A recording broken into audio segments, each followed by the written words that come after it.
வணக்கம். இது நான் தினமலரில் மீன்மக்கள் என்னும் தலைப்பில் எழுதிய கதையாகும். இந்த கதையை கேட்க நீங்கள் தயார் என்று நினைக்கிறேன். வாருங்கள், கதைக்கு செல்வோம். அடுத்த மாதம் வீட்டை காலி பண்ணுறதா வீட்டுக்காரர்கிட்ட சொல்லியிருக்கோம். இன்றைக்கி 20 தேதி ஆச்சு. இன்னும் வேறு வீடு எதுவும் கிடைக்கலையே. அப்படி காலி பண்ணாட்டி 5000 ரூபாய் கூட கொடுக்கணும். ஞாபகம் இருக்கா என்று புலம்பினாள் ராஜலக்ஷ்மி. ஆமாண்டி, என்ன பண்ணுறதுன்னு தெரியல. நானும் தேடிட்டு தான் இருக்கேன். இப்போல்லாம் யாரும் டூலெட் போர்டு போடுறது இல்லை. போட்டாலும் புரோக்கருங்க அதை எடுத்து விட்டுடுறாங்க.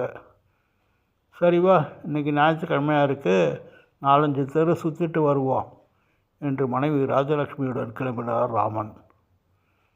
ஊரில் எங்கள் அப்பா தான் நிறைய வீட்டுக்கு விளக்கேற்றி வச்சாருன்னு சொல்லிட்டு இருப்பீங்க. இப்போ நமக்கு விளக்கேற்றுறதுக்கு ஒரு வீடுக்கு இருக்குமான்னு தெரியல என்று வருத்தப்பட்டாள். வெகு நேரம் அலைந்து சோர்ந்து தன் வீடு திரும்பும் போது அடுத்த தெருவிலேயே ஒரு வீடு காலியாக இருப்பது தெரிந்தது. இந்த வீடு நமக்கு செட்டு ஆகாதுங்க. பெருசாக பங்களா மாதிரி இருக்குது. வாடகை அதிகம் இருக்கும். அப்படி பார்க்கணுன்னா நீங்கள் மட்டும் போய் பார்த்துட்டு வாங்க. நான் வீட்டுக்கு போய் சமையலை பார்க்குறேன் என்று வீட்டுக்கு கிளம்பினாள் ராஜலக்ஷ்மி. கேட்டை திறந்து உள்ளே வந்த ராமன், சார், டூலெட் போர்டை பார்த்தேன் என்று இழுக்க, மாடியில் போய் வீட்டை பாருங்கள், பிடிச்சிருந்தா மேலே பேசலாம் என்றார் வீட்டு ஓனர். வாடகை எவ்வளோன்னு தெரிஞ்சுக்கலாமா என கேட்டதற்கு, முதல்ல வீட்டை பாருங்கள், பிடிச்சிருந்தா தானே மேற்கொண்டு பேசுகிறதுக்கு என்றார் ஓனர். வீடு நல்ல வசதியுடன் மிக அருமையாக இருந்தது. வாடகை நிச்சயம் 25-30,000 இருக்கும் என்று எண்ணிக்கொண்டார். என்ன, வீடு பிடிச்சிருக்கா? பிடிச்சிருக்கு சார். ஆனால் எங்களது சின்ன குடும்பம், அதுக்கு இந்த வீடு ரொம்ப பெருசாக இருக்கும் என்று இழுத்தார். எத்தனை பேர்? நான், என் ஒய்ஃபு, 5வது படிக்கிற ஒரு பையன் மட்டும்தான். உங்கள் அப்பா அம்மா? அவங்க எல்லாம் மேலே போய் சேர்ந்தாச்சு. அப்படியா? நீங்கள் எந்த ஊர்? பேச்சில் திருச்சி வாடை அடிக்குதே. ஆமாம் சார், திருச்சி பக்கத்தில் தான். திருச்சி பக்கத்தில் எங்கே? லால்குடியில். லால்குடியில் நகருங்கிற கிராமம். நாங்கள் பக்கத்தில் எடாத்து மங்கலம். படித்ததெல்லாம் லால்குடி கவர்மெண்ட் ஹைஸ்கூல். நானும் அதே ஸ்கூல் தான். 1980-85வது வருஷம் என்றார் ஓனர். நான் 90-95ங்க என்ற ராமன். சரி, வாடகை எவ்வளோ என்று சொல்லலையே என்று பேச்சை மாற்றினார். 30,000 கேட்கலான்னு இருந்தேன். நீங்கள் நம்ம ஊருக்காரராக போயிட்டீங்க. 25 பண்ணிக்கிறேன் என்றவர் தொடர்ந்து, உங்களுக்கு நடராஜன் சாரை தெரியுமா? அதுதான் நம்ம ஸ்கூல் கணக்கு டீச்சர் என்றார். உண்மையில் ராமனுடைய அப்பா தான் அந்த கணக்கு வாத்தியார் நடராஜன் சார். அதை வெளிக்காட்டாமல் ஆம் தெரியும் என்றார் மேலோட்டமாக. ரொம்ப நல்ல மனுஷன் சார். இன்றைக்கி நான் இந்த நிலைமையில் இருக்கிறதுக்கு காரணமே அவர் தான் என்றார் ஓனர். சரி சார், டைம் ஆகுது, நான் வரேன் என்று நழுவ பார்த்த ராமனிடம், ஒன்றும் சொல்லாமல் போகிறீங்களே என்றார் ஓனர். இல்லை சார், 25 கூட எனக்கு கட்டுப்படி ஆகாது என்றார் ராமன். உங்கள் பட்ஜெட் தான் எவ்வளவு? சாரி சார், என்னால் 15க்கு மேலே தர முடியாது என்றார் ராமன். சரி விடுங்க, பின்னால் இன்னொரு போர்ஷன் இருக்குது, அது 15க்கு வரும். காலி ஆச்சுன்னா சொல்லுறேன் என்ற ஓனர். ஆமாம், உங்களுக்கு நடராஜன் சார் குடும்பத்து ஆளுங்க எங்கே இருக்காங்க, என்ன பண்ணுறாங்கன்னு தெரியுமா என கேட்டார். ஏன் சார், எதுக்காக என்று விசாரித்தார் ராமன். சின்ன வயசில் நாங்கள்லாம் ரொம்ப கஷ்டப்பட்டோம் சார். எங்கள் அப்பா விவசாய கூலி தான். கவர்மெண்ட் ஸ்கூலுக்கு ஃபீஸ் கட்டுறதுக்கு கூட பணம் கிடையாது. வருஷத்துக்கு 45-50 ரூபா தான் ஆகும். ஆனால் அதுக்கு கூட வழி இல்லாமல் தான் இருந்தோம்.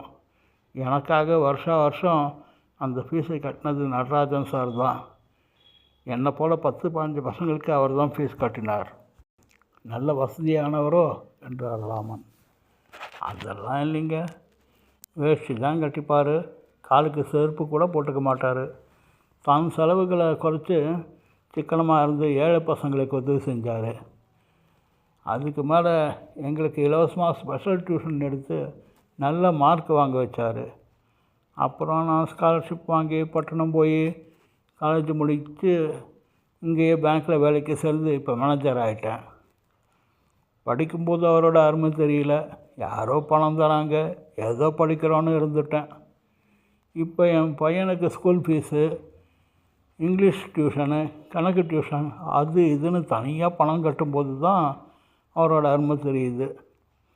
2-3 வருஷம் முன்னே நடராஜன் சாருக்கு நன்றி சொல்லிவிட்டு ஏதாவது கைமாறு செய்யலான்னு ஊருக்கு போயிருந்தேன். ஆனால் விதியை பாருங்கள், ரிட்டைர்மெண்ட்டுக்கு அப்புறம் அவர் ரொம்ப நொடிச்சு போய் பையனுக்கும் சரியான வேலை கிடைக்காம வீட்டையும் விற்றுட்டு ஊரையே காலி பண்ணிட்டு போயிட்டாங்களாம். எங்கே போனாங்கன்னு ஊரில் யாருக்கும் தெரியல. ஏன் பையன் சரியாக படிக்கலையோ என்றார் ராமன். என்னையே நல்லா படிக்க வச்சவர் சொந்த பையனை படிக்க வைக்காமல் இருப்பாரா? சமூக நல காரணமாக இப்போ அவன் தனியார் கம்பெனியில் கிடைக்கிற வேலைக்கு கிடைக்கிற சம்பளத்துக்கு தான் சேர்ந்தாகணும் என்றார் ஓனர்.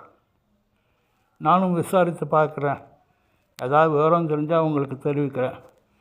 சரி, நான் வரட்டுமா என்று சொல்லும்போதே குரல் தழுதழுத்தது ராமன். ஓகே சார், உங்கள் பேர் என்னன்னு சொல்லலையே? ராமன். என் பேர் ராபர்ட்டு. அவர் நடராஜன் சார் பையன் பேரும் ராமன்னு தான் நினப்பு என்றார் ஓனர். என் அப்பா பேரும் நடராஜன் தான் சார் என்றார் ராமன். சார், இந்த நடராஜன் சார் பையன் தானே நீங்கள் என வினவ மேலும் மறைக்க இயலாமல் கண்ணீருடன் தலையாட்டினார் ராமன். ஏன் சார் இத்தனை நேரம் சொல்லவே இல்லை? உங்களை நிற்க வச்சுட்டு பேசிகிட்டே இருக்கேனே, முதல்ல உட்காருங்க, என் வீட்டுக்கே கொண்டு வந்துருங்க, வாடகையெல்லாம் பார்த்துக்கலாம் என்றார் ராபர்ட். வேண்டாம் சார், உங்கள் வீட்டுக்கு நிச்சயம் 30,000 வாடகை கிடைக்கும். அதை எனக்கு கொடுத்து நீங்கள் நஷ்டப்பட வேண்டாம், எனக்கும் ரொம்ப குற்ற உணர்ச்சியாக இருக்கும் என்று மறுத்தார் ராமன். சொல்கிறத கேளுங்க சார், உங்களால் எவ்வளோ முடியுமோ அவ்வளோ கொடுத்தா போகிறோம். நடராஜன் சாருக்கு நான் எத்தனையோ கடன்பட்டு இருக்கேன், அதுக்கு இந்த சின்ன கைமாறு செய்ய அனுமதிக்கணும் என்றார் ராபர்ட். எங்கள் அப்பா அடிக்கடி ஆசிரியர் பணி அறப்பணி, அதற்கு உன்னை அர்ப்பணின்னு சொல்லிட்டு அப்படியே வாழ்ந்தவர். இந்த பேரும் புகழும் அவருக்கு சம்பாதிச்ச சொத்து போன்றது. அவரோட அர்ப்பணிப்பை என் சுயநலத்திற்கு பயன்படுத்தக்கூடாது. நீங்கள் என் தந்தையை மிகவும் மதித்து நினைவு கூறுவதே பெரிய கைமாறு தான். இதற்கு மேல் ஒன்றும் தேவையில்லை. நாம் நண்பர்களாக மட்டும் இருப்போம். என் வசதிக்கு ஏற்றாற்போல் வேறு வீடு பார்த்து கொள்கிறேன். மிக்க நன்றி என சொல்லிவிட்டு பதிலுக்கு காத்திராமல் விடைபெற்று சென்றார் ராமன். கெட்டாலும் மேன்மக்களே என்று நினைத்து கொண்டார் ராபர்ட். வீட்டுக்கு திரும்பிய ராமனிடம், ஏங்க என்னாச்சு, ஏன் இவ்வளோ நேரம் என்று ராஜலட்சுமி வினவ நடந்ததை சொன்னார் ராமன். என்ன ஆளுங்க, இந்த நேரத்தில் பிரசித்தி பார்க்கலாமா? அவராக தானே கம்மி அடைக்கு விட்டு தரேன்னு சொன்னார் என்று ராஜலட்சுமி கேட்க, கொள் என கொடுத்தல் உயர்ந்தன்று, அதனெதிர் கொள்ளேன் என்றல் அதனினும் உயர்ந்தன்று என ராமன் புறநானூற்று பாடலை சொல்லி, நம்மிடம் செல்வம் குறைவாக இருக்கலாம், ஆனால் எப்போதும் தன்மானம் குறைந்துவிடக்கூடாது என்றார். உலகத்தோடு ஒட்ட ஒழுகல் பலகற்றும் கல்லார் அறிவிலாதார் என்ற திருக்குறளை மனதிற்குள் நினைத்து கொண்டு தலையில் அடித்து கொண்டாள் ராஜலட்சுமி. முடிந்தது. எப்படி இருக்கு நண்பர்களே? கமெண்ட்டில் எழுதுங்கள். உங்கள் கமெண்ட்டு மிகவும் முக்கியமானது என்று நினைக்கிறேன். நன்றி, வணக்கம்.